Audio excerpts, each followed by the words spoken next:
Então, boa tarde. Então, vou começar com o tema da nossa mesa, então, é leitura e oralidade, né? Literatura na voz.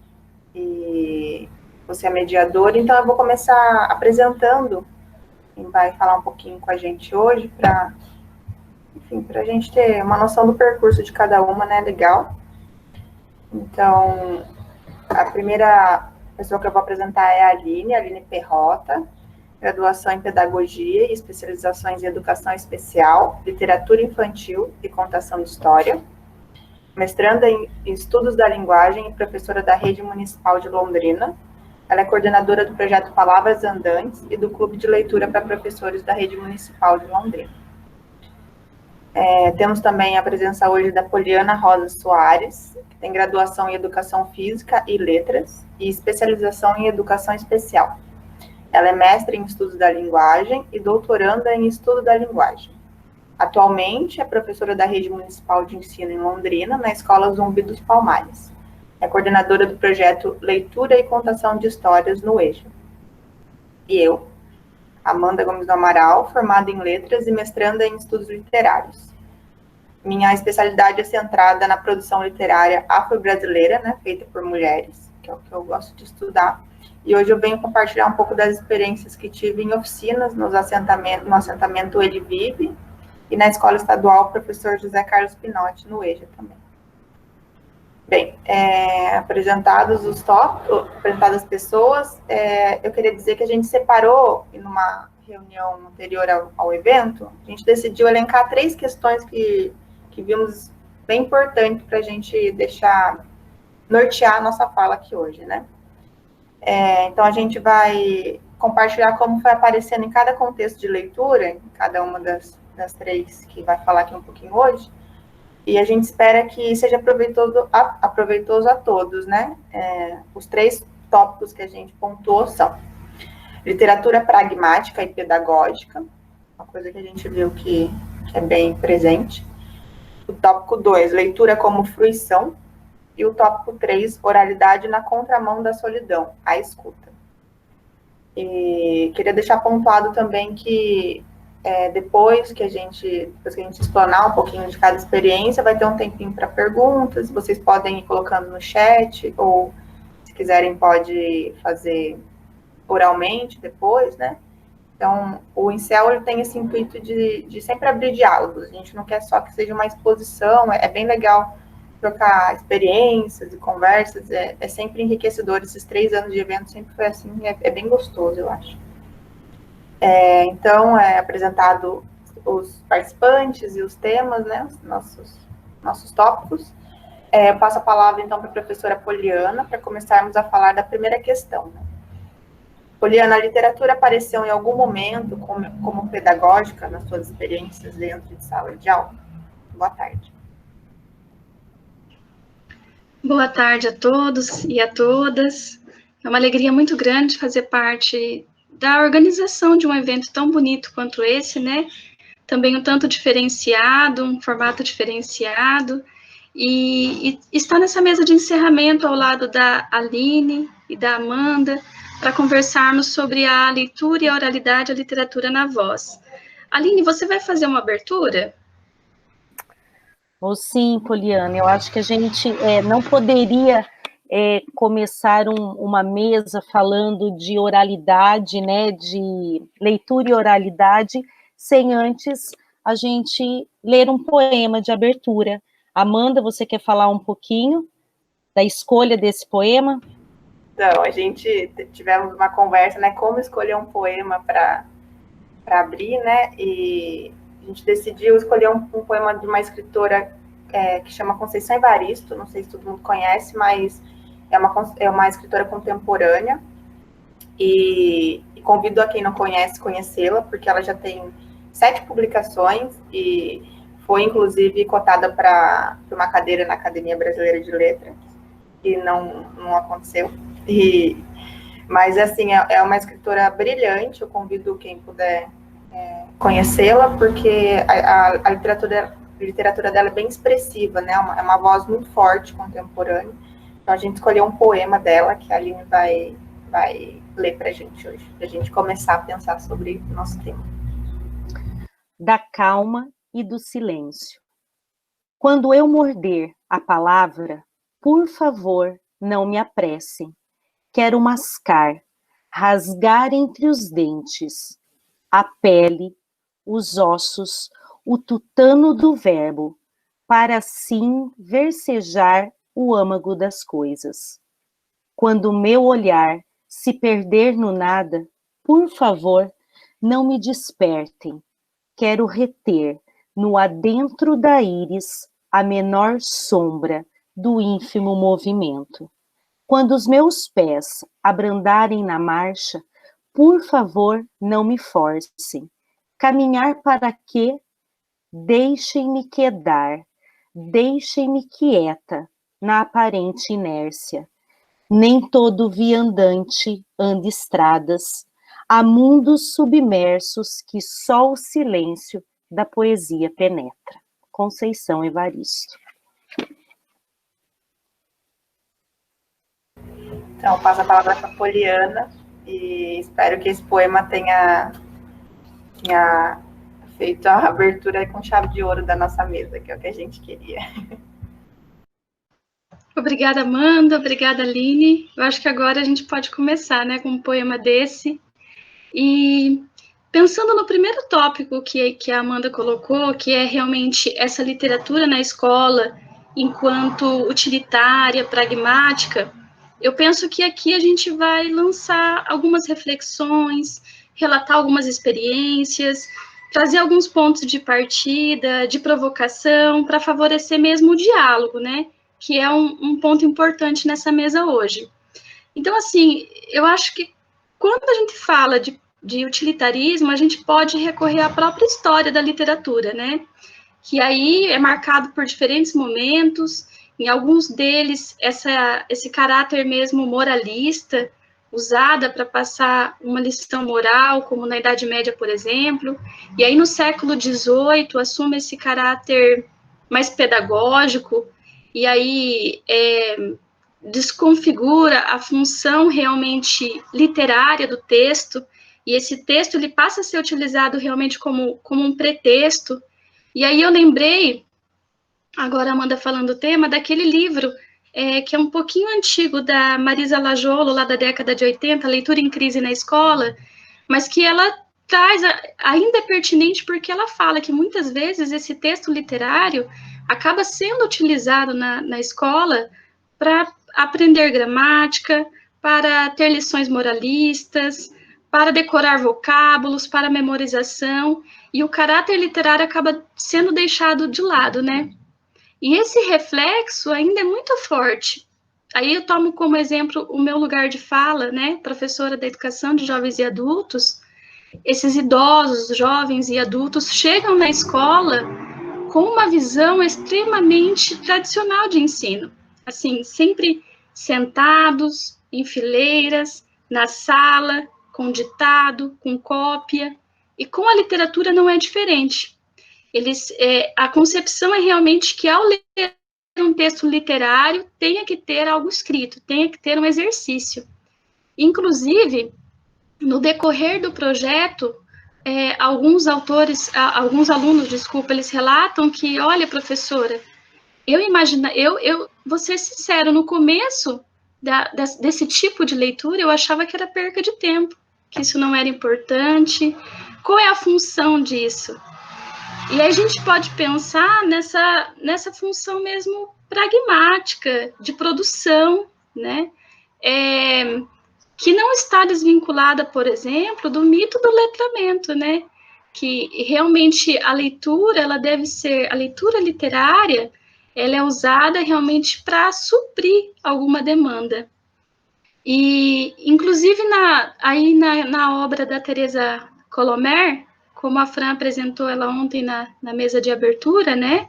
Uma pesquisadora, educadora espanhola, ela coloca que quando a sociedade se mostra indignada porque os meninos ou as meninas não leem texto literário, parece que a preocupação não está no fato deles não estarem com o livro, com a obra literária na mão, mas realmente de não se apropriarem da língua escrita, de não ter êxito no seu processo escolar e, consequentemente, não ter ascensão social.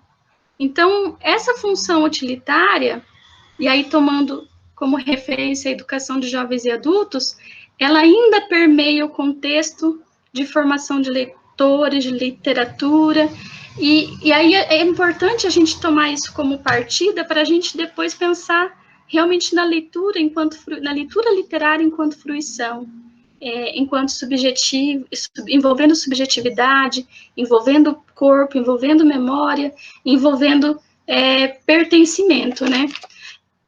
Inclusive, quando a Amanda propôs esse tópico, eu fiquei pensando o porquê que determinados gêneros são unicamente ou mais trabalhados no contexto da educação de jovens e adultos, né? Por exemplo, como os gêneros instrucionais, como fazer uma receita, como ler uma bula de remédio, como manusear um eletrodoméstico. E, inclusive, tem muitas discussões nessa perspectiva. E, assim, não desmerecendo esses gêneros, eles realmente têm um lugar importante dentro da formação de leitores, dentro da leitura, da literatura. Mas aí é diferente da literatura, né? E por que não trabalhar a literatura? Por que não inserir a literatura dentro desse programa escolar? Então, eu acho que são pontos iniciais para a gente pensar, né? Qual é a função e o papel da literatura na escola hoje? Que, inclusive, essa concepção utilitária, né?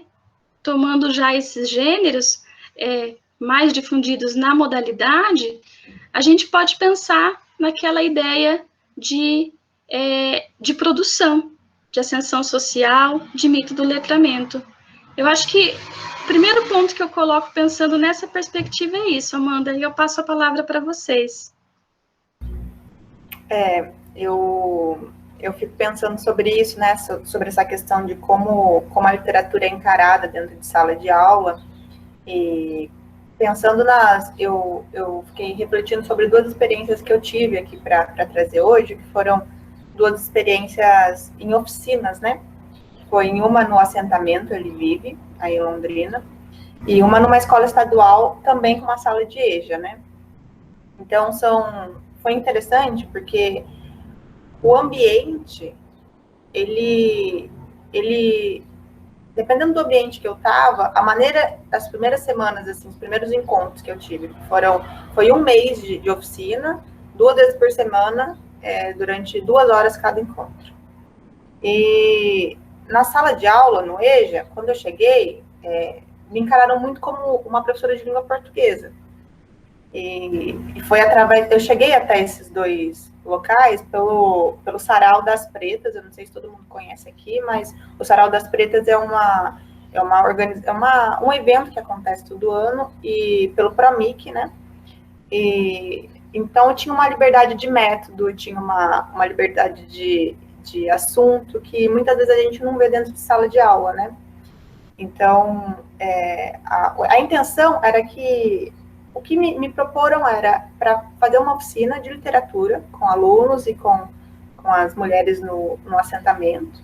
Então, temos dois recortes diferentes, né? Na primeira oficina eram só mulheres, isso foi interessante, e na oficina da escola tinham meninos, meninas, mais jovens, mais velhos, né?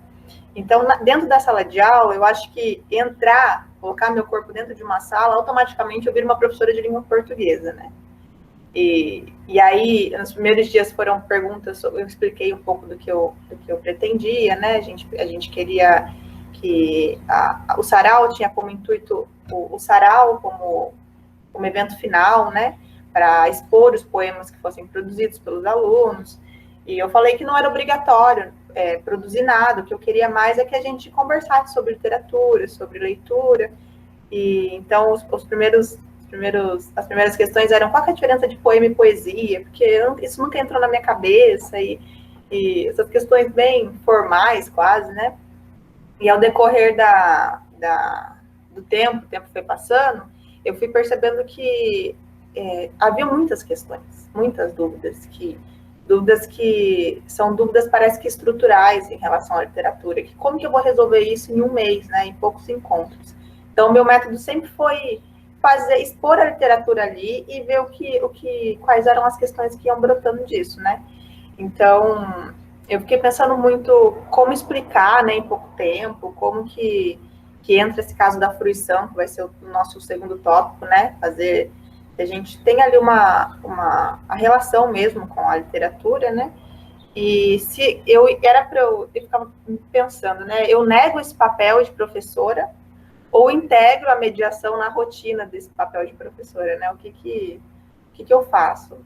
E conforme foi passando o tempo, eu fui percebendo que esses quase que quadradinhos que colocam, né, a pessoa que está ali na frente da sala, ele vai se dissolvendo conforme você vai se colocando mais do lado de quem está ali, sabe? Menos como, vamos copiar, gente, vamos aprender que literatura é isso, e tem esse objetivo, né? Temos um objetivo de aprender alguma coisa específica, e eu assumo que essa liberdade muitas vezes os professores não têm dentro de sala de aula, e eu compreendo. Então, como aqui o recorte foi de oficinas, eu achei interessante trazer isso, porque a literatura pedagógica tá embutida em todo mundo, parece, sabe?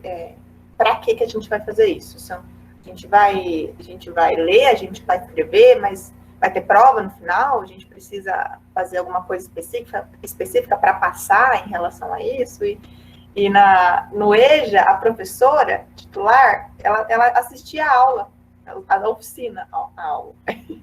E isso também foi legal, porque eles nunca tinham sentado com a professora, sabe? Quando a professora pegou o material, tirou da mesa lá da frente, sentou do lado, todo mundo ficou, professora, vai ser aluna hoje também, sabe? Um tom de chacota, né? Porque é um lugar muitas vezes hierárquico, né? Dessa pessoa que sempre fica à frente e vem me ensinar alguma coisa.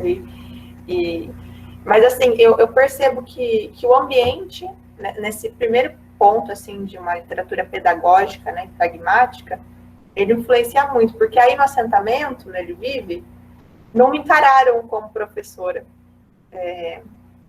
Elas já eram mulheres também de muitas faixas etárias, assim, meninas de 12 anos até mulheres de 60, 70 anos. E eu já cheguei lá, já tinha uma roda de cadeira formadas. Na sala a gente tem todo esse momento de tentar desconfigurar a sala, e na sala não tinha jeito, porque não cabia todo mundo se a gente tentasse fazer uma coisa menos enfileirada. Então já tem essa configuração espacial, né, dificultando um pouco. E já lá no assentamento, eu cheguei e elas já tinham essa roda feita, elas já eu não sei, me parece que estava um pouco fora do roteiro que a gente vê muito em sala de aula, sabe? Já veio desconfigurada nos primeiros dias, assim, esses pressupostos do que é literatura, do que meu corpo oficineira tá ali para fazer, sabe? E foi muito interessante isso, perceber como isso muda, como que isso vai se transformar, dependendo de que ambiente você tá, com quem você tá falando. Muitas vezes você tem que desconstruir algumas coisas, algumas questões, outras vezes não, né? Então, isso foi bem interessante pensar que idades diferentes também influenciam. Muitas mulheres mais velhas contam de experiências da cartilha, né, da literatura enquanto quase como uma coisa que edifica, né, uma coisa que te traz alguma moral, alguma ética, né. E já as mais novas contavam, já entendiam que poesia não estava só dentro do livro, por exemplo, sabe? Poesia era uma coisa muito mais ampla do que está no livro, né? Então, foi uma experiência muito rica nesse sentido. Você quer falar um pouquinho, Aline? Como foi a sua experiência? Vou falar. Bem, a minha experiência, ela diferencia um pouco da Amanda e da Poliana. Eu falo enquanto formadora de professores, né? Eu coordeno o projeto do Palavras Andantes, é um projeto das bibliotecas municipais de Londrina. É um projeto que está já na rede há 18 anos, esse ano completa 18 anos de projeto, e eu trabalho com a formação destes professores regentes de biblioteca. Então, cada escola municipal tem o espaço da biblioteca e um professor mediador de leitura, um professor que trabalha efetivamente dentro dessa biblioteca, que não tem a formação de biblioteconomia, é um professor regente, mas que trabalha com a literatura. E coordeno também o projeto do Clube de Leitura, e depois eu vou falar um pouquinho por que surgiu o Clube de Leitura, né, um projeto paralelo ao Palavras Andantes, mas quando eu vejo a Amanda, a Poliana, e hoje, na parte da manhã, a mesa, ouvindo a professora Rosiene, a Tatiele, a Patrícia falando das dificuldades que a leitura, a literatura carrega dentro da sala de aula, né? A mudança que a gente propõe para o aluno e o que esse aluno está acostumado com a literatura, né? A pedagogização da literatura é usar a literatura para alfabetização, é usar a literatura para desenvolver algum conteúdo de sala de aula. Os nossos professores, é da formação do professor, né? Eu falo enquanto pedagoga, de se utilizar dessa literatura. Então, o projeto Palavras Andantes tem uma configuração diferente, porque esse não é o objetivo do Palavras Andantes. Então, é uma caminhada de 18 anos de formação, é uma quebra de paradigmas destes professores de tratar e de abordar a literatura de um jeito diferente, não como pano de fundo para desenvolver algum conteúdo, né? Então, no decorrer dessa trajetória, a gente se depara com experiências encantadoras, né? Esse professor ele tem, antes da pandemia, né? O contato deste professor é pegar o aluno de sala de aula, levar para o espaço da biblioteca. Então, já existe uma diferenciação de lugar, né? O aluno dentro de sala de aula e o aluno dentro de uma biblioteca. Então, eu acho que isso ajuda muito nessa diferenciação da literatura que esse aluno tem dentro de sala de aula para a literatura que ele vai ter o contato dentro da biblioteca, né? E aí o professor, uma vez na semana, o professor da biblioteca faz a contação de história, a mediação de leitura dessa história, o empréstimo de livros, e ele é responsável pela organização da biblioteca também. Então, nesse decorrer, né, nessa caminhada toda, a gente foi tirando vícios que esse professor tinha de sempre associar a história que vai ser contada a um desenho, a história que vai ser contada a uma produção textual. Muitas vezes o aluno já chegava, a professora da biblioteca, já pegava o estojo, sem o professor pedir, já colocava debaixo do braço para levar para a biblioteca, porque sabia que teria que fazer alguma atividade escrita, né? E o professor também estava acostumado com isso, de pedir uma atividade, porque parece que se não tivesse nada registrado, parece que não foi dado um conteúdo, não foi dado uma aula. Então, é um processo longo, né, difícil da gente tirar, e a gente observa pela fala da Amanda, Poliana e das meninas hoje da mesa da manhã, que é processo, a gente consegue atingir, então a gente vê no começo da experiência, né, a interação destes alunos de um jeito, e conforme a experiência vai andando, vão se modificando os comportamentos. E na biblioteca não foi diferente. Então, o aluno, ele tem um espaço de ouvir, de falar e de refletir sobre as histórias, diferente da experiência que ele tem em sala de aula.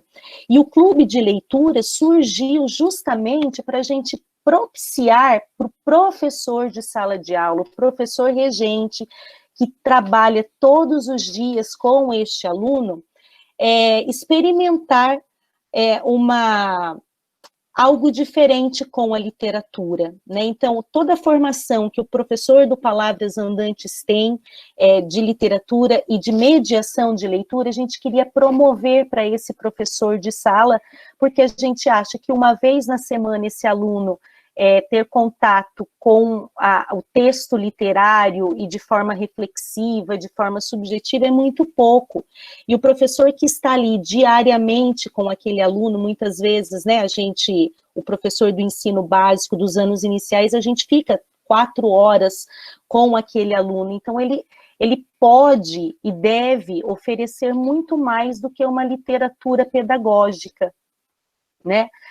E aí o clube de leitura veio para promover um espaço onde o professor vai ler a literatura infanto-juvenil e vai para o encontro para discutir a obra que ele leu, né? E é muito engraçado que esse ano foi o terceiro ano de clube, e existe também uma mudança de comportamento do professor muito bonita, né? Quem acompanha o primeiro ano, o professor ia para este encontro com a leitura desse livro e ficava sentado de braço cruzado, esperando uma formação. Então, ele chegava achando que ia ter um curso daquilo ali, porque ele não está habituado a conversar, a compartilhar leituras, né? E aí é muito engraçado que hoje já não, então hoje o professor já sabe, hoje a gente tem um grupo o Palavras Andantes, eu conto com 160 professores, e o clube de leitura esse ano é quase 200 professores regentes, que são outros professores, não do Palavras Andantes, né? E aí a gente observa que o comportamento destes professores em sala mudou bastante também. Eles estão vendo a importância da leitura como fruição, de proporcionar um ambiente de conversa, de reflexão, de compartilhamento de sentidos, né?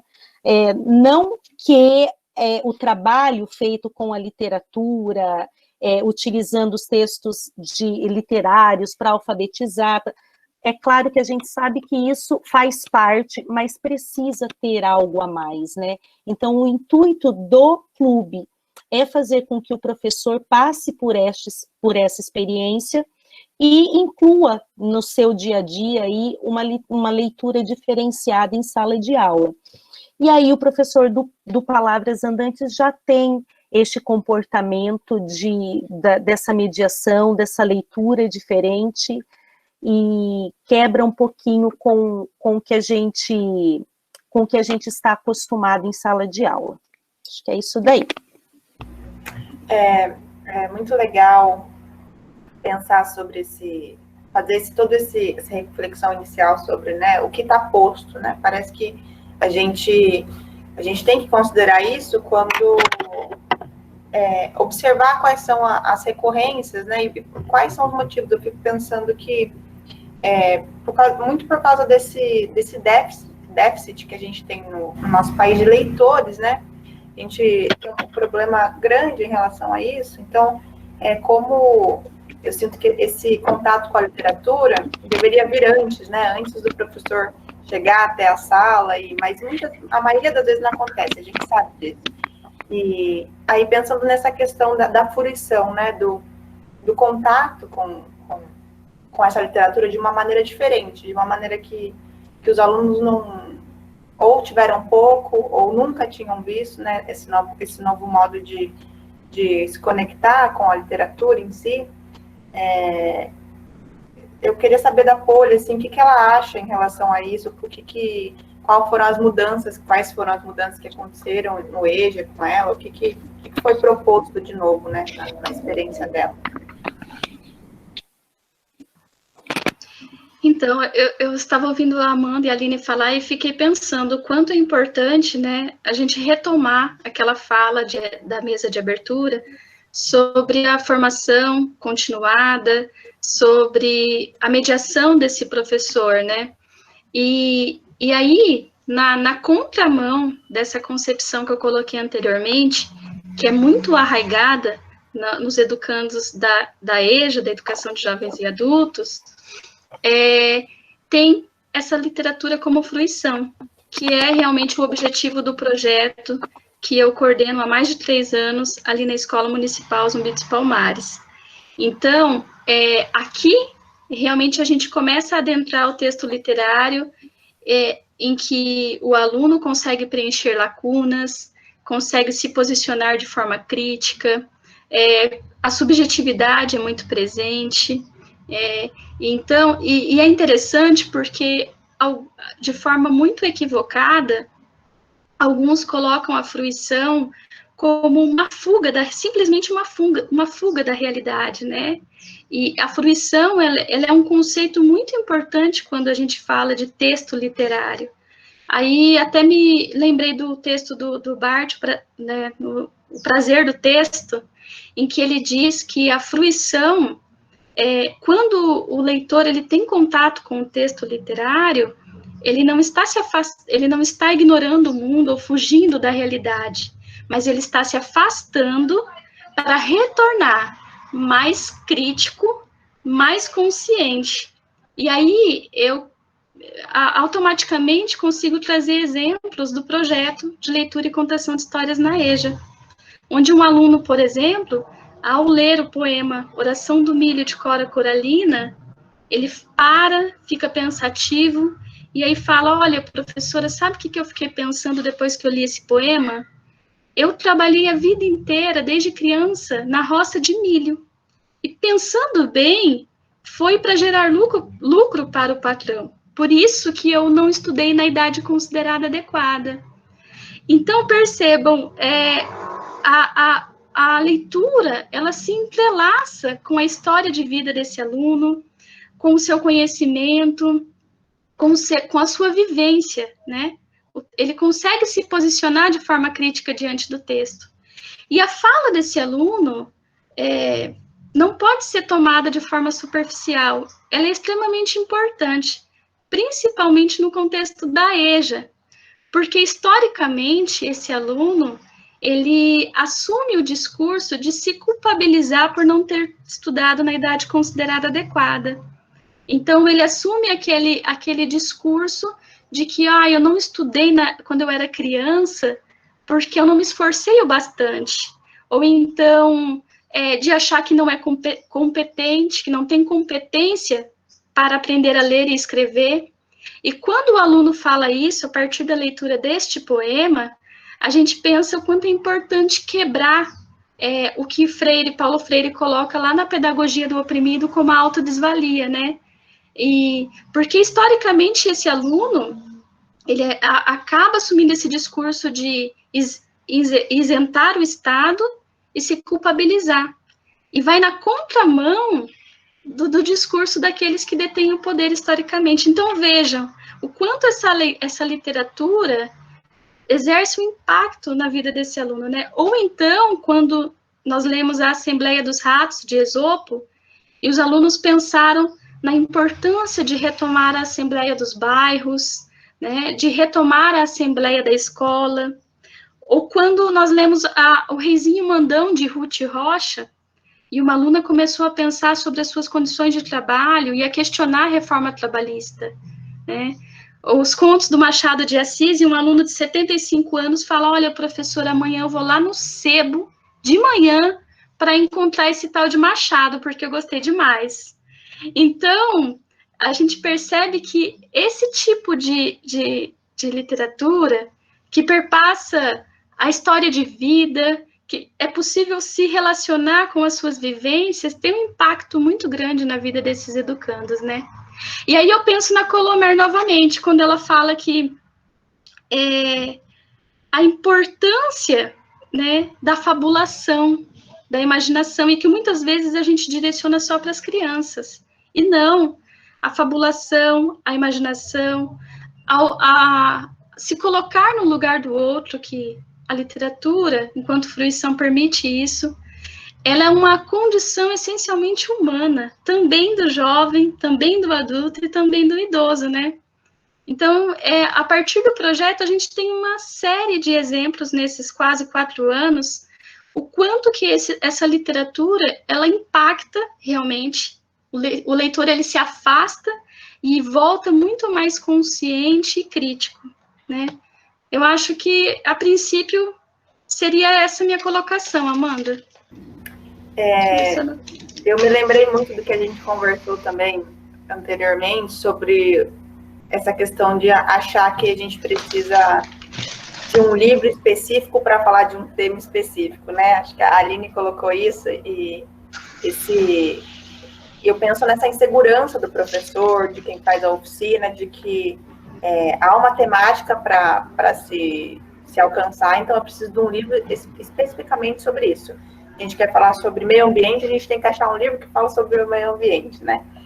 E eu me lembrei de uma questão também que, através do projeto de extensão da professora Sheila, que a professora Sheila coordenou, o projeto de extensão foi assim, durante a graduação em letras, eu pude experimentar, e foi um grande aprendizado, porque a questão do roteiro, né? A gente acha que a gente vai chegar lá com o roteirinho pronto, assim, mesmo que mentalmente, a gente vai trabalhar esse livro, vai ser muito legal, porque as crianças vão sentar. E aí, esse projeto foi num abrigo para adolescentes e crianças, né? E eu fiquei responsável pela parte dos adolescentes, que no fim se configurou encontros com meninas adolescentes. E aí eu tinha muito medo, me sentia muito insegura em livros que tocassem na questão da família, né, por motivos óbvios. E existiam ali livros que tinham esse assunto. A gente fez uma biblioteca pequenininha, assim, na casa das meninas, e tinha lá um livro do José Luiz Peixoto, que chamava A Mãe Chovia. E, assim, eu olhava para aquele livro, eu chegava a suar frio, assim, pensando, meu Deus, se uma criança pegar esse livro, vou ter que falar do assunto, né? E até que um dia, uma das abrigadas, a Fran, ela pegou o livro e ela era super leitora, assim, super leitora. E a gente sentou na grama lá e ela começou a ler para todo mundo aquele livro. Para todo mundo, no caso, eram eu e mais 4 meninos. E aí, ficou um silêncio total, depois de uns segundos, assim, e aí eu falei, e aí, gente, o que vocês acharam desse livro, né? E aí a Fran a Fran associou essa imagem da mãe que chovia, porque a história a mãe é a chuva, a mãe desse menino. Então, é uma história de conflito entre esse menino que tem a mãe, às vezes, quando chove, e a mãe, às vezes, não aparece, e às vezes a mãe aparece como neve, e essa solidão desse menino, né, quando ela não tá junto com ele, e esse menino vai crescendo durante a história, e essa necessidade muito forte de criança em relação à mãe vai naturalmente se enfraquecendo e vai se transformando em outra coisa, vai se tornando um afeto menos da necessidade, né, e mais da coisa natural. E aí a Fran associou a figura de uma prima que ela tinha, uma prima mais velha, que a prima mais velha gostava muito de chuva, e contou de situações em que chovia, a avó não deixava elas tomarem chuva por motivos de gripe e resfriado. Então, essa figura do tomar chuva para a Fran tomava uma coisa como quebrar regras, sabe? O tomar chuva era quando ela se sentia mais livre em relação às regras dos adultos da casa, né? Então, e essa figura da mãe ficou de canto. Essa figura da mãe ali não se apresentou. O foco principal ficou na chuva, na relação dessa criança com a chuva e com a prima, né? Então, eu sinto que essa fruição que a gente elencou, né, é desafiadora, porque a gente percebe que a gente não está ali a gente não tem todas a gente não consegue delimitar quais assuntos vão ser ditos, porque é o que a escola ensina, né? A escola, muitas vezes, é esse local, infelizmente, da regra e do que pode ser dito, do que não pode ser dito, e quando a gente toma a literatura como esse outro lugar, a gente percebe que a gente não precisa estar preparado para tudo, a gente não precisa ter feito roteirinho específico para aquele tema, né? Porque se tiver que aparecer e acontecer de aparecer, de alguma maneira isso vai aparecer, ou não aparecer, né, a questão do silêncio também que a gente falou, eu sinto que essa performance, assim, do professor, ela tem que sair muito de uma questão do que eu quero falar, do que eu não quero falar, sabe? A gente tem que considerar mesmo o texto ali, o que ele pode suscitar, né? E eu fiquei pensando muito no Zumthor, né, que a gente comentou, o Zumthor, o Paul Zumthor é um escritor muito legal, porque os livros dele são muito simplesinhos, é uma linguagem muito simples e muito rica. Eu deixo como indicação de leitura um livro dele que chama Performance, Recepção e Leitura, né? E tem um trechinho dele que eu gosto muito, que ele vai falar sobre como esse texto, né, pode chegar até o leitor. Então, ele fala que todo texto poético é performativo na medida em que ouvimos, e não de maneira metafórica, aquilo que ele nos diz. Percebemos a materialidade, o peso das palavras, sua estrutura acústica e as reações que elas provocam em nossos centros nervosos. A percepção, ela está lá. É a partir daí, graças a ela, que esclarecido ou instalado por qualquer reflexo semântico do texto, aproprio-me dele, interpretando-o ao meu modo. É a partir dessa percepção, desse texto, eu vou reconstruí-lo. E se nenhuma percepção me impede, me dificulta, se não se forma em mim o desejo dessa reconstrução, é porque o texto não é poético. Há um obstáculo que impede o contato dessas presenças. Esse obstáculo pode residir em mim ou provir de hábitos culturais, tal como chamamos o gosto, ou de uma censura. E que é legal também, né, que o mesmo texto pode...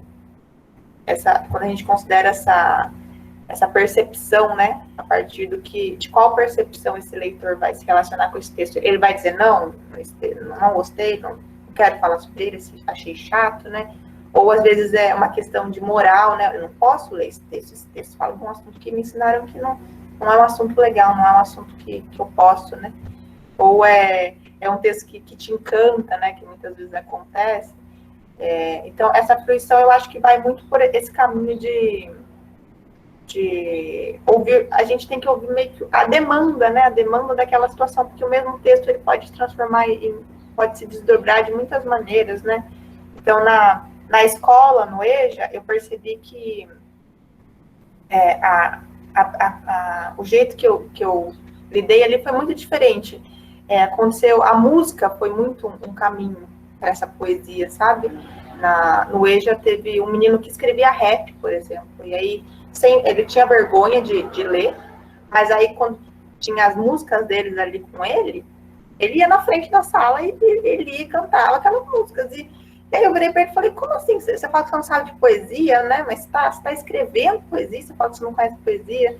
Aí eu perguntei se ele conhecia os Racionais, né? Porque eu acho que é o clássico brasileiro de que a poesia se faz presente no rap, né? Ele falou, claro, eu conheço os Racionais. Eu falei, então, você é leitor, né? Eu falei para ele.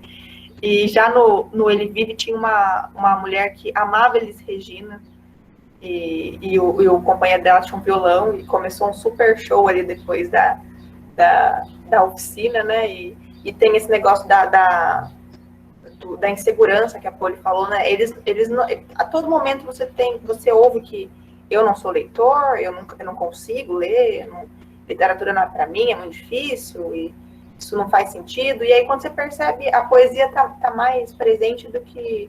E muitos alunos que estão dentro da sala de aula, sentadinho na cadeira todos os dias, né? Então, eu acho que esses vários signos da poesia, ele perpassa em locais que a gente, às vezes, não espera. Então, é importante para o professor, para quem vai dar oficina, parece que tá sujeito, né? Tá aberto a ver o que pode acontecer, né? O que você acha, Aline? Posso quebrar o protocolo e fazer e um pouquinho fazer um adendo aqui, Amanda? Achei muito interessante isso que você falou, porque realmente a poesia, o texto literário acaba assumindo um outro sentido, né? E eu me recordei enquanto você estava falando, de uma aluna que disse, durante uma das leituras, que quando ela era criança e a mãe morreu, e a mãe foi enterrada no cafezal, né? E ela achava que a mãe ia brotar ali ainda mais bonita, em forma de flor, e que toda tarde ela ia lá para ver se a mãe ia renascer. Então, a partir disso, ela ressignificou aquele texto, né? E o quanto que eles passam a perceber essa mudança, e a gente, enquanto professor, consegue também perceber essa mudança de posicionamento desse aluno diante do texto. É uma coisa que gradual, que vai se modificando enquanto processo. E o que você falou, que eu acredito que a Aline também vai falar, essa questão do medo de tratar de algumas temáticas, né? Alguns professores me questionaram, Poliana, os alunos da EJA têm muita vivência de mundo, muitas experiências, então aquele choro no momento da leitura, aquela expressão corporal, aquele silêncio que é importante, né? Acaba causando preocupação nesse professor, porque realmente não tem como delimitar onde essa história vai chegar. Às vezes você lê uma fábula, como aconteceu comigo, e você imagina, você cria hipóteses, indícios de onde que ela vai, o caminho que ela vai seguir, e segue o inverso. A mãe lembra da perda do filho. Então, assim, por mais que a gente não esteja preparado, a gente, enquanto mediador dessa leitura literária, a gente sabe que esses caminhos é impossível delimitar, né? E eu acho que isso é extremamente importante dentro de um programa de leitura literária, né? Eu acho que é isso. O que você acha, Aline? Olha, me sobrou tanta coisa para falar disso daqui, eu tinha elencado algumas coisas, eu não sei nem por onde eu começo, se eu pego o gancho na fala da Amanda, da Poli, mas eu acho assim, de tudo que vocês falaram sobre a leitura fruição, eu acho que a gente só consegue colher estes relatos por conta deste espaço que se promove para a fala, né? Então, quando a gente vê a Colomer que fala sobre o compartilhar obras com outras pessoas, né? Beneficiar-se da competência dos outros para construir o meu sentido e obter o prazer de entender mais o texto e melhor aquele texto. E a Cecília Bajur também fala da democracia da palavra, né, de construir o significado sem precisar concluí-los ali, porque dentro de sala de aula a gente sabe que a interpretação do texto é monopolizada pelo professor, né? E aí, quando você abre esse espaço de interação, de conversa, de compartilhamento, é o espaço onde a gente colhe isso daí, dá liberdade para o leitor, né? Para ele ressignificar e colocar a sua experiência de vida naquilo que tocou. E aí, quando a Amanda Poli fala desse medo de tocar no assunto, né? Desses livros com os temas supremos que a gente fala da literatura infantil, da literatura infanto-juvenil, que são os temas que todos nós passamos, né? Emocionais, enfim, morte, temas difíceis de ser abordado, muitas vezes o professor acaba deixando de lado por medo de não saber agir, né? A Poli com os alunos do EJA, né, os adultos, e o professor do ensino básico com crianças. Você imagina você tocar num assunto, o texto te levar para um caminho onde aquele aluno vai se abrir e vai falar das dificuldades que ele passa, de abuso, enfim. Então, o professor acaba meio que assim, se desviando de livros que podem caminhar para esse tipo de conversa. O professor tem medo. E aí entra aquilo que a gente conversou na nossa reuniãozinha ali pós-mesa, que muitas vezes, hoje a gente encontra na literatura livros comerciais, né? Tipo assim, bullying. Tem o bullying lá na minha sala, então eu quero um livro que trabalha com o bullying. Então tem lá o coelhinho que fez bullying. Então, aquele livro foi escrito para aquele determinado fim. E eu fujo, eu não gosto de livros assim, e nas formações a gente fala muito isso, que não precisa, né? Porque quem está ali recebendo a história, a Fania Mavrovic fala naquele livro Gostosuras e Bobices, da orelha por detrás da orelha, né? Quando você conta uma história, quando você lê uma história para criança, a história entra nela como história, mas tem uma orelha por detrás da orelha que vai ressignificar isso daí. Então, você não precisa contar a história do coelhinho que cometeu bullying com o leãozinho da floresta para trabalhar com o bullying, né? Qualquer outra história, se aquele aluno estiver num espaço onde ele sabe que ele vai poder conversar sobre aquilo, ele vai falar, não precisa ser o livro temático. E eu contei a experiência para as meninas que eu tive há uns anos atrás, num CAIC, numa escola de período integral, que tinham projetos, e eles iniciaram um projeto sobre contos de fadas. Foi logo que começou, que lançou o último filme da Bela e a Fera no cinema. Então, a diretora me chamou para fazer a abertura do projeto. Alunos de quarto e quinto ano, era quarta e quinta série na época, para eu contar, fazer uma contação de história sobre um conto de fadas. E ela me falou, no momento do convite, que eles iriam para o cinema para assistir, eles tinham recebido uma verba para ir ao cinema e assistir a Bela e a Fera. Então, eu falei, bem, então eu vou contar a história da Bela e a Fera, mas vou contar a história na versão original, né, da Madame Belmont, enfim.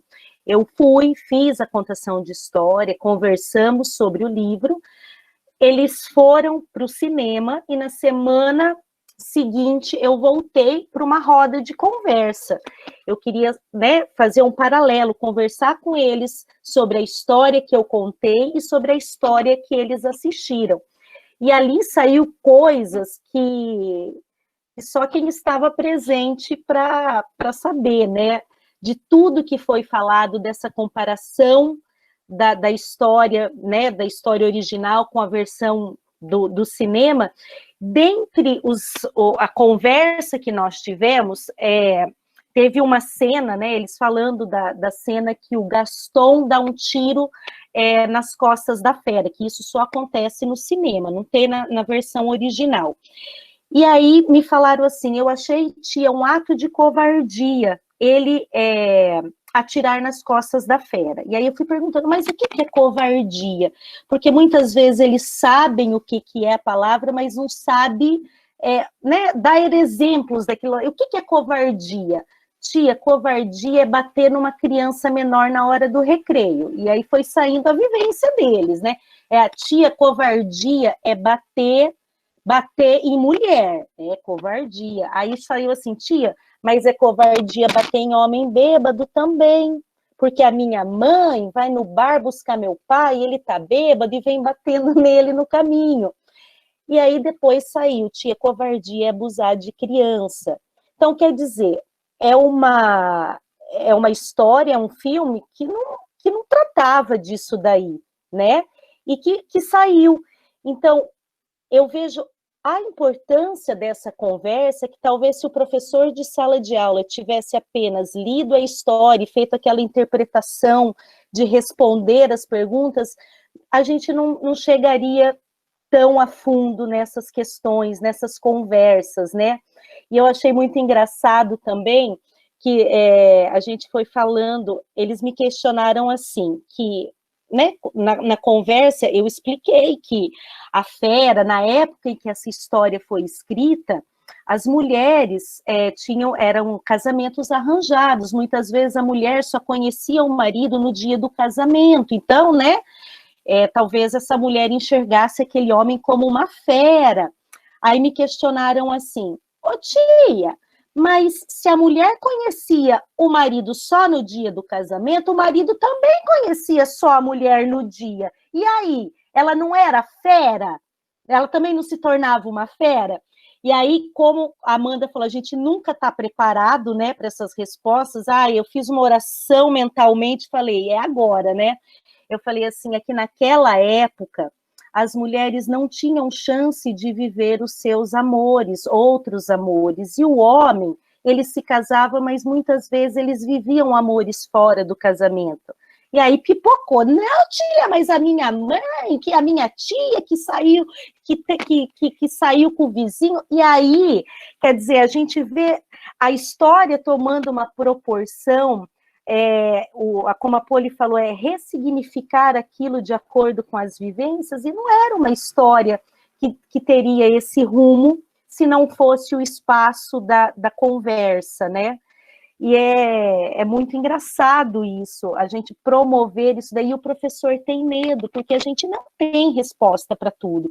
Muitas vezes a gente faz oração mental e seja o que Deus quiser, e quando a gente não tem resposta, não é feio falar, eu não sei, vamos, né? O que é? Para mim é isso, não é feio, porque nós, professores, mediadores de leitura, não temos, não somos detentores do conhecimento, do que é certo, porque a literatura, a leitura, é da vivência da pessoa, cada um tira dela de acordo com as suas experiências, né? Eu acho isso muito, muito importante, falo muito para os professores, agregar interpretações, né? Compartilhar, se beneficiar da competência de cada um, do significado de cada um e fazer uma construção para nós, agregando o seu, o meu, o do outro, e juntos formarmos isso tudo, né? Então, eu falei sobre os ganchos aí que a Amanda e que a Poliana me deixaram.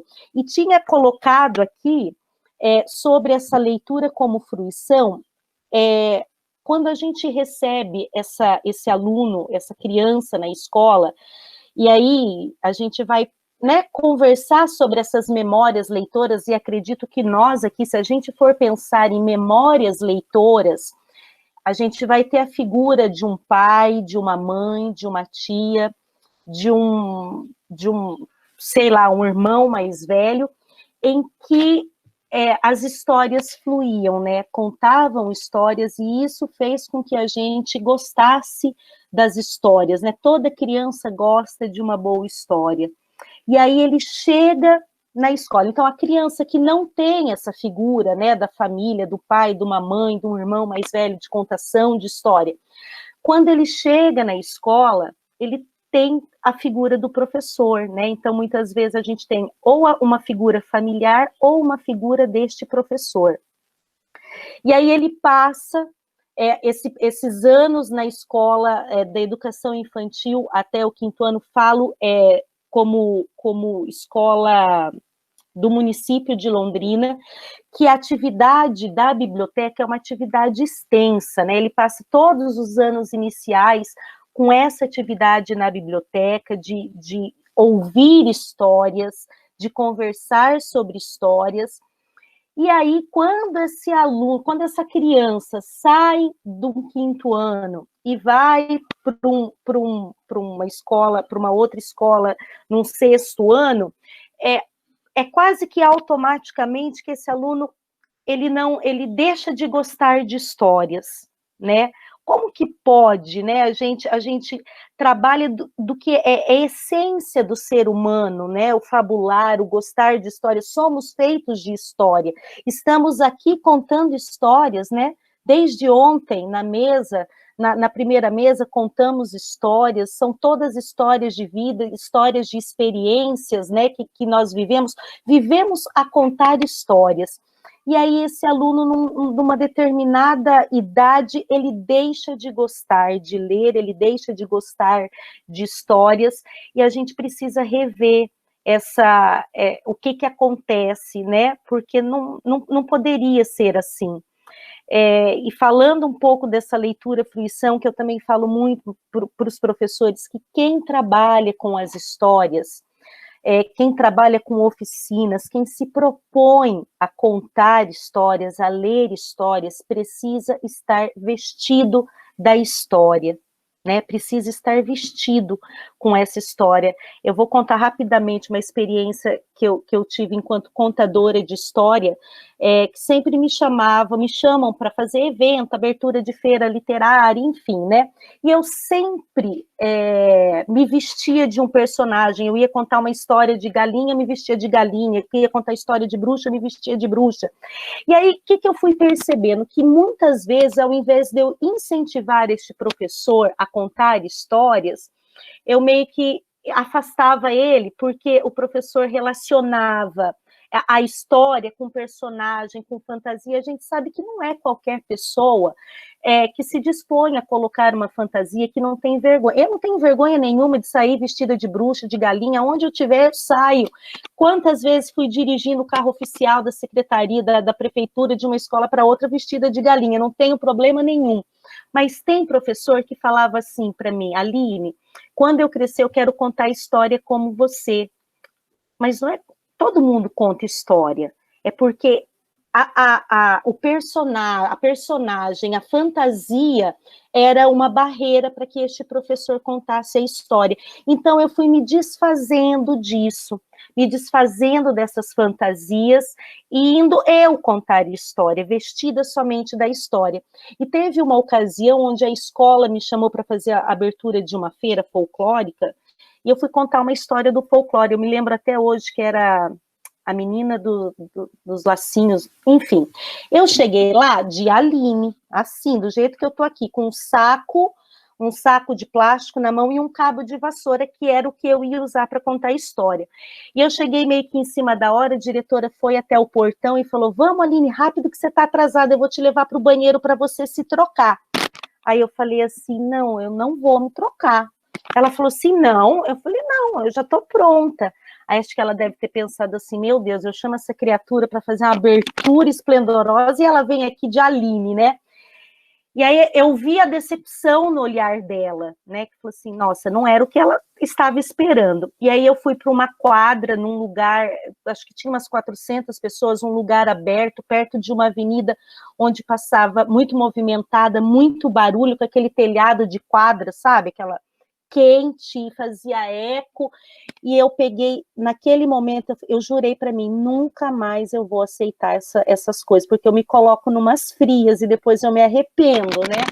Mas eu falei: bem, eu já tô aqui, vou ter que dar um jeito. E aí, eu não gosto de contar história com microfone, e aí eu peguei só o microfone para meio que juntar a atenção, né, para mim, e comecei a contar a história, e depois já deixei o microfone, e num determinado momento, que eu fiquei cega de tão nervosa que eu fiquei, né, naquele ambiente todo, mas num determinado momento da história, olha o que eu me lembro daquele dia, eu escutei barulho dos passarinhos que faziam ninho na cobertura da quadra. Eu consegui ouvi o barulho do canto dos passarinhos, de tão silencioso que ficou o ambiente.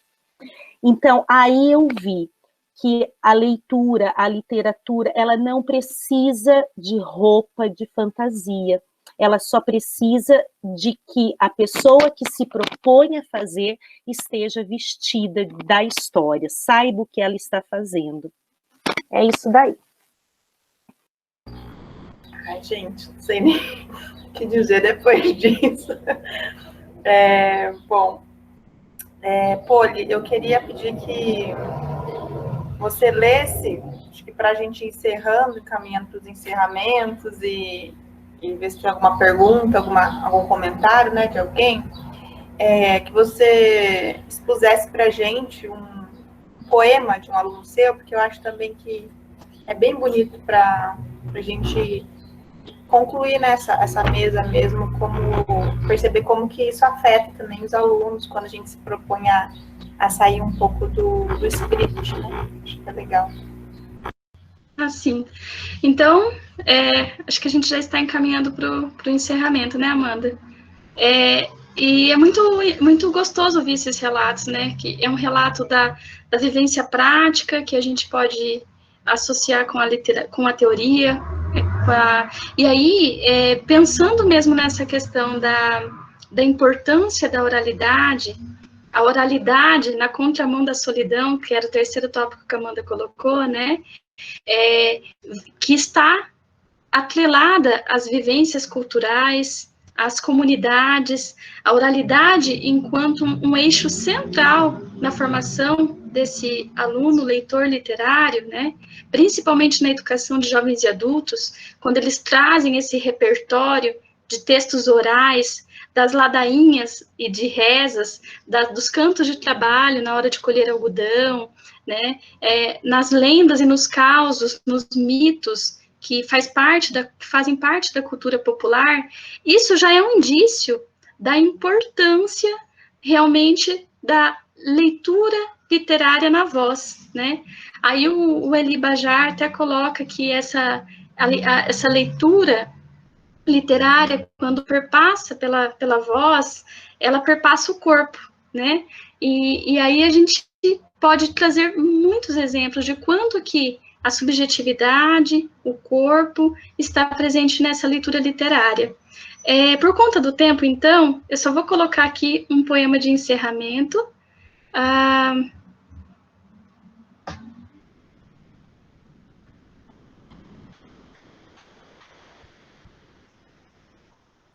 Eu acho que eu não vou conseguir compartilhar, então vou apenas ler.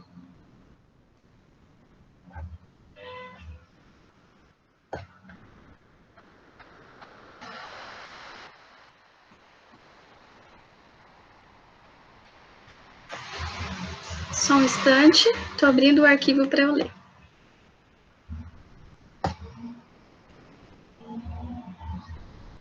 Então, esse é um poema, que pena, eu não consegui compartilhar mesmo, porque ele tem uma ilustração muito bonita, né? E este é um poema que foi escrito por um aluno, Gustavo Henrique Araújo de Souza. E aí eu gostaria de agradecer também à educadora Gabriela Cioto, que gentilmente nos prestigiou com a escrita deste poema na oficina Construção de História, que acontece no Instituto União da Vitória, aqui no bairro União da Vitória 2, aqui em Londrina. Então, eu vou ler para vocês, que pena que não consegui compartilhar. A leitura. Ler na rua ou na chuva, viver, quem atura? Poesia vem do morro, soa alto e continua. No escuro ou na claridade, garotos na calçada lendo histórias da cidade. Vergonha de ler? Jamais, isso é orgulho, rapaz. Sem livro, sem amigo, para o futuro é um perigo. Gustavo Henrique Araújo, 11 anos. Que bonitinho, né? Eu acho que é isso, assim, eu acho que nossas ideias centrais foram bem expostas, né, o que a gente tinha como proposta, e espero que tenha sido bem proveitoso para quem queria participar do evento, e esse compartilhamento de experiência sempre é muito bom, né? Será? A gente tem alguma pergunta, alguma questão de alguém, será?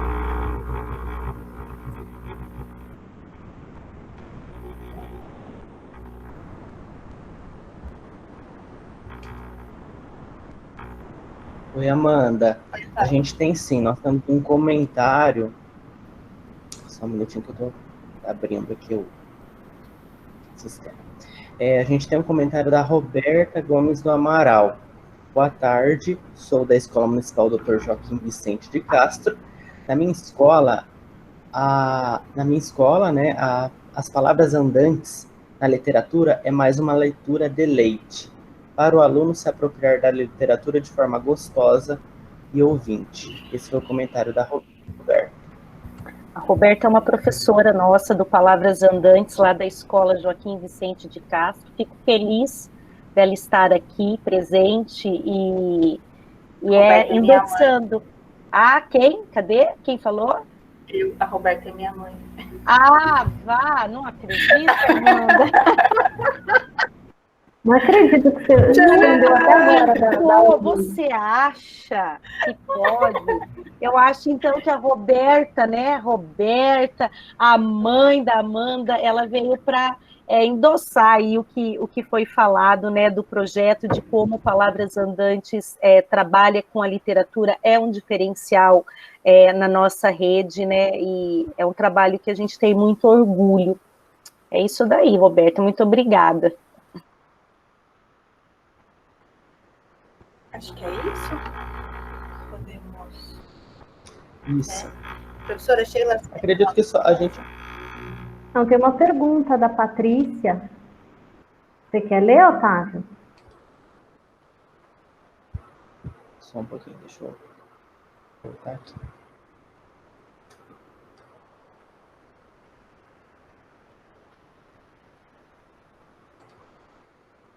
Bem, a pergunta da Patrícia Cardoso Batista. Aline, você percebeu que ao se despir das fantasias, incentivou mais professores a se aventurarem na contação de histórias?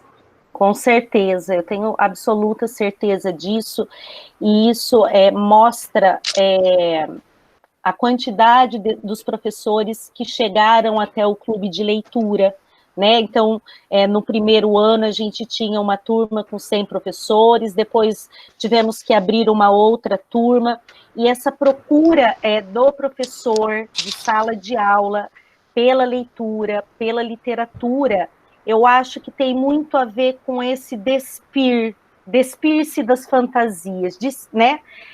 Acredito sim que quando você tira essa fantasia e mostra para o professor que todos somos contadores de história, todos somos mediadores de leitura, é só estar vestido com essa história, né? Eu acho que inibe muito menos o professor.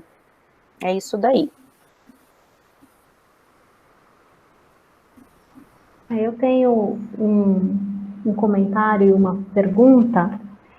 A pergunta que eu faço também é para a Aline a respeito do clube de leitores, clube de leitura, né? Você falou inicialmente que que no clube vocês leem textos da literatura infantil e infanto-juvenil. Vocês não fazem leitura de outros, sei lá, se a gente chama isso de gênero, né? de outro campo da literatura, de uma literatura mais canônica, ou clássicos, ou a dita literatura adulta, e por quê? Então, na verdade, você sabe que já surgiu até aí uma ideia das meninas do clube da gente fazer um clube paralelo, né, para leituras de livros, literatura adulta. Na verdade, o clube, ele surgiu por conta desse professor ter um repertório da literatura infanto-juvenil, né? Ele passar da experiência. Lembra que, acho que foi hoje que nós comentamos a respeito, alguém perguntou, acho que para a professora Rosiene, de que as universidades, as turmas de letras, acho que foi a Fran que fez a pergunta, que o professor deveria ter numa disciplina algo em que ele tivesse a prática do que ele faria com os alunos, né?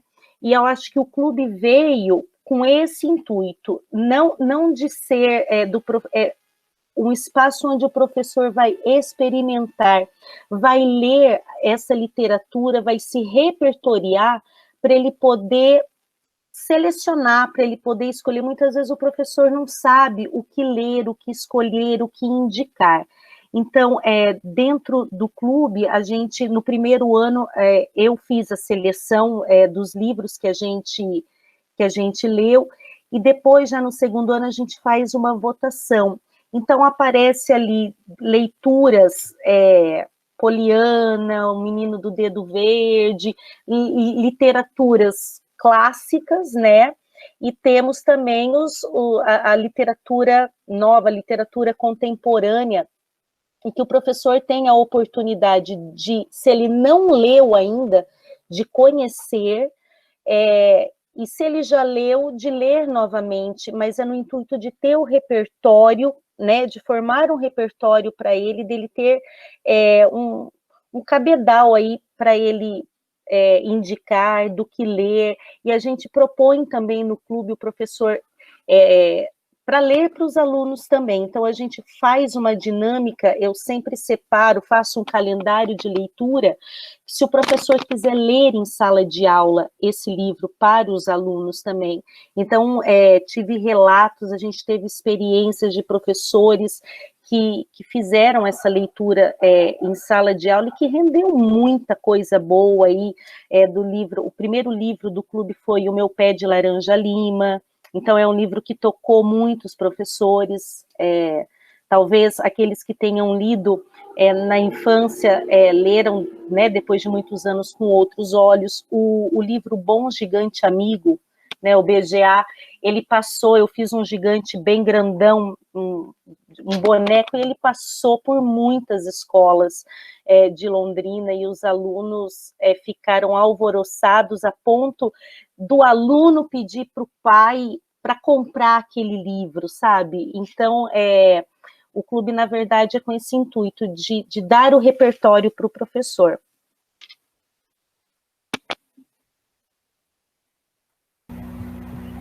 Legal, mais alguma?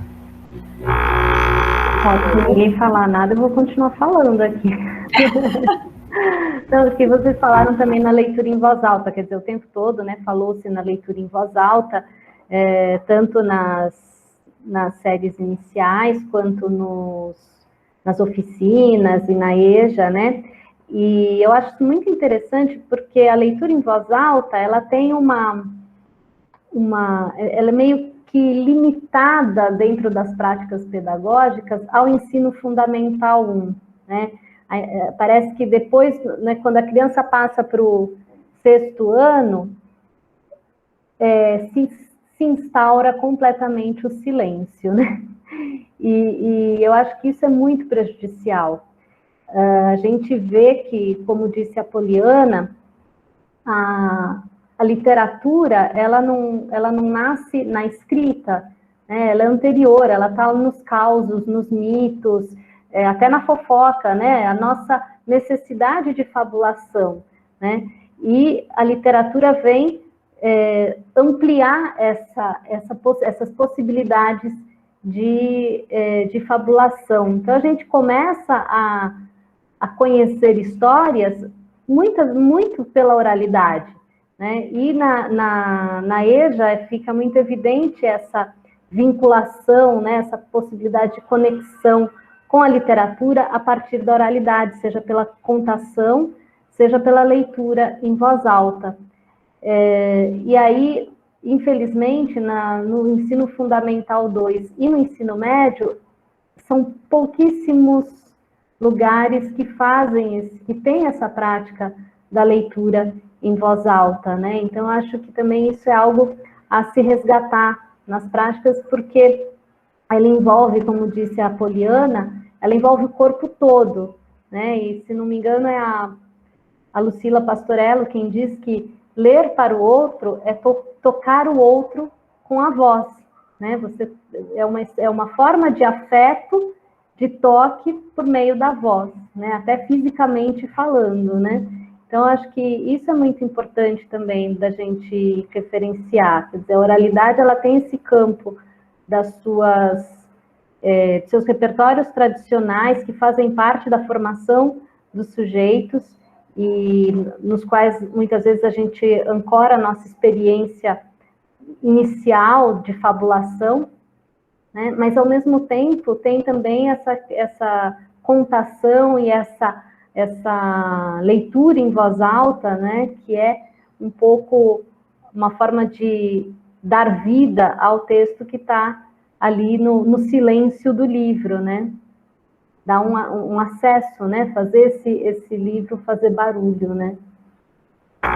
Eu acho interessante a gente pensar também nessas duas formas de leitura, né? Tanto a silenciosa quanto a oralidade, porque eu vejo muito que essas duas configurações de leitura, muitas vezes elas se entrelaçam, né? O difícil é quando tem essa cisão mesmo, essa cisão muito forte entre passou do 5º para o 6º ano, a partir de agora é quase comum, agora você se vira, você Até agora eu estava tentando te ensinar alguma coisa. Se aprendeu, boa. Não aprendeu, vai do jeito que está, né? Então, eu lembro muito de como a biblioteca foi um lugar muito de parece que memória de infância, você ouve o outro te contando a história, o negócio da fantasia, né, Linda? As pessoas que estão ali fazendo...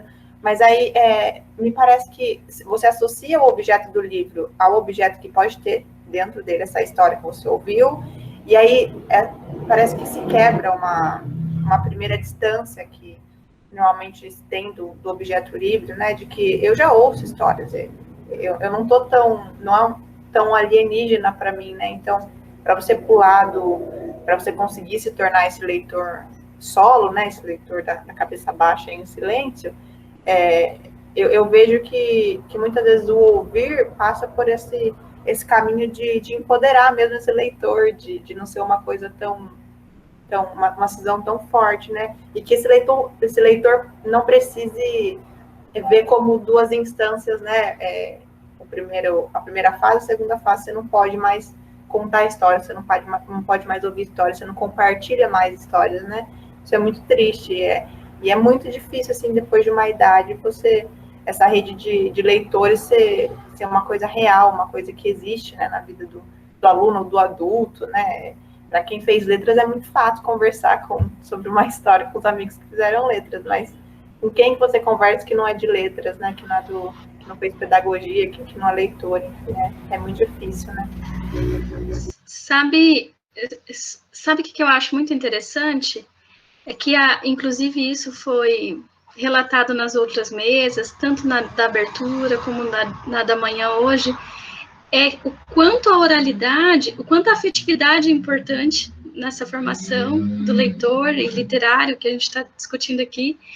E a oralidade, eu percebo pela pesquisa, pelo projeto, né, que a oralidade traz essa questão da afetividade de forma muito marcante, né, justamente porque perpassa o corpo, essa questão do olhar, do gesto, né, o tom da voz, tudo isso é carregado de emoção e de afeto, e que com certeza afeta esse leitor. O aluno adulto, eu percebo, e o aluno idoso, pela pesquisa, as observações, elas trazem que quando eles chegam na escola, pela própria institucionalização, esse modelo que a gente falou mesmo de leitura instrucional, eles tentam abafar essa oralidade, esses contos, esses mitos, esses causos, essas ladainhas. E por mais que eles tentem abafar isso, principalmente nos alunos mais idosos, com mais idade, isso acaba emergindo, quase que num processo involuntário. É realmente uma força muito grande na educação desse jovem, desse adulto, desse idoso, né? Porque é carregado de memórias afetivas. Ele lembra da mãe, ele lembra da infância, ele lembra do pai, ele lembra de algum evento que marcou ele positivo ou negativamente, né? Então, acho que quando a gente fala de oralidade, o afeto é algo muito presente. Eu acho que essa questão que você coloca, Poliana, dessa prevenção com a qual o aluno da EJA chega na escola, né, um certo receio mesmo de expor a sua vivência, principalmente amparada na oralidade, isso é algo institucionalizado, quer dizer, não é ele que chega assim. Na verdade, ele está sendo muito esperto porque ele sabe, quer dizer, ele já passou por aquilo, né, ou eventualmente, né, tem alguns que não, mas assim, ele já teve essa relação com a escola de silenciamento da sua oralidade. Quer dizer, o papel da oralidade na escola, tanto no processo de alfabetização, quanto no processo de formação de leitor, é algo absolutamente recente, e até por ser tão recente, nem é tão efetivo na escola, né? Existem várias compreensões e incompreensões do que vem a ser oralidade, né? E a gente vê que esse movimento dele, receoso de trazer o seu repertório, nada mais é do que um reflexo de uma instituição que se fecha, que é elitista, né? Em princípio. As próprias escolhas do que é o cânone, né? Ontem a gente falava, hoje vocês fizeram a leitura inicial do poema da Conceição Evaristo. Eu sempre me lembro de uma entrevista com ela, em que ela dizia: é preciso discutir as razões porque eu, apenas aos 70 e tantos anos, sou reconhecida como, eu, uma mulher negra, sou reconhecida como escritora neste país. Né? Quer dizer, ela não começou a escrever com 60 anos, ela já escreve há muito tempo. Né? Então, esses movimentos de exclusão social que se refletem na escola, né? E que também acabam criando essas situações de silenciamento. Então, projetos como o seu, como o da Amanda, né? Que empoderam o sujeito no sentido de ele poder levar o seu repertório, que é sofisticadíssimo, né? Não é fácil fazer um rap, né? Faz aí, então, já que é uma coisa simples, né? Existe todo um mecanismo ali, lógico, né? Rítmico, rímico, né? Mas, fundamentalmente, ele é a expressão de um discurso, né? De um certo grupo social, enfim, então tem toda uma complexidade, né? Os próprios repertórios da oralidade tradicional também tem toda uma complexidade, quer dizer, não é uma coisa simples, né? Mas tanto quanto a norma culta, né, que ganhou o significado de coisa certa, também a escrita e certos núcleos que produzem a escrita também ganharam o lugar de coisa de qualidade, né? Então, projetos como esse de EJA e o projeto de que participa a Amanda são fundamentais, né? Fundamentais. Para ampliação, né? Para a gente pensar justamente no que a gente falou, acho que na primeira mesa, ou na segunda, não me lembro agora, sobre o direito à literatura, né? Quer dizer, é algo que todo mundo vivencia de alguma maneira, né? Mas que, em alguns casos, é tomado como uma bobagem, né? E em outros como algo de extrema sofisticação, e não é bem assim, né? Acho que passa pela ampliação, pela difusão, da formação de leitores, um pouco essa desmistificação, né, do que é ser leitor, do que é a leitura, do que é a literatura, e acho que os trabalhos de vocês todas expressam muito isso, né? Legal, então, vou me encaminhando para o encerramento, né? Queria agradecer todas e todos que estão aqui presentes, que participaram das outras mesas. É muito triste, né, ter que ser essa configuração esse ano de evento, mas muito feliz ao mesmo tempo que aconteceu, né, que a gente pôde se encontrar mesmo que virtualmente. Eu espero que ano que vem a gente possa voltar a fazer a configuração usual, sem medo, sem preocupações pandêmicas, né? É sempre muito bom todo mundo se encontrar e conversar do que gosta, que é a literatura, né? Então é isso, desejar um bom final de semana a todo mundo. Amanda, eu posso sair do protocolo também? Claro. Só para a gente encerrar, e a gente não poderia encerrar, mesmo a Poli já lendo a poesia tão linda, né, lá do aluno do Zumbi. Eu acho que para a gente encerrar o Encel, né, com a chave de ouro, eu queria compartilhar uma foto com vocês e fazer a leitura de um poema rapidíssimo do Manuel de Barros, tá? Só um minutinho, deixa eu achar aqui. Enquanto a Aline encontra o arquivo dela para compartilhar conosco, eu, enquanto coordenadora, né, desse evento, gostaria de agradecer a presença de todos, de todas, a colaboração dos meus colaboradores de projeto, dos meus orientandos, agradecer novamente a ProEx, a Univates, ao FOP, que foram tão gentis em ceder os seus professores para as nossas mesas, ao nosso departamento de letras vernáculas e clássicas e aos professores que também nos apoiaram nesse evento. Repetindo o que a Amanda falou, a gente finaliza com a expectativa de que o ano que vem a gente possa fazer um evento presencial, né? Mas afirmando também que não vai ser, se não for possível, não vai ser uma pandemia que vai nos parar, como não foi nesse momento, né? Quer dizer, a gente insistiu e estamos aqui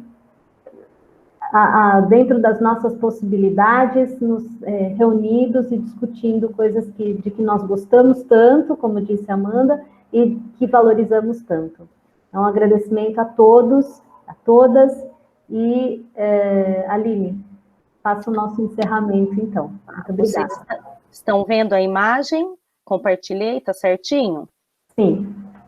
Bom, então, essas carinhas todas estavam olhando para mim quando eu li esse poema. Bernardo era quase uma árvore quando eu o conheci. Passarinhos já construíam casas na palha do seu chapéu. Brisas carregavam borboletas para os bolsos do seu paletó. E os cachorros usavam de poste as suas pernas. Quando estávamos todos acostumados com aquele Bernardo árvore, ele bateu asas e avoou, virou passarinho, foi para o meio do cerrado ser um araquã, para compor o amanhecer. É isso daí. Muito obrigada.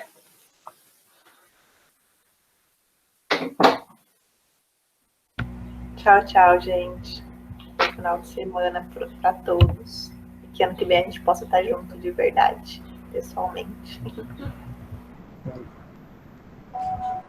Tchau, Amanda. Obrigada a todos.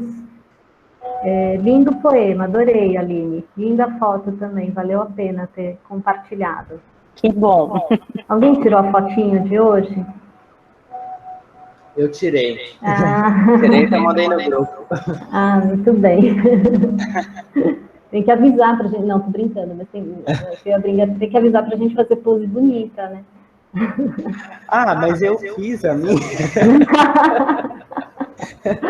A Tatiele tirou várias para não pegar ninguém de olho fechado. O Otávio só viu a pose dele, viu?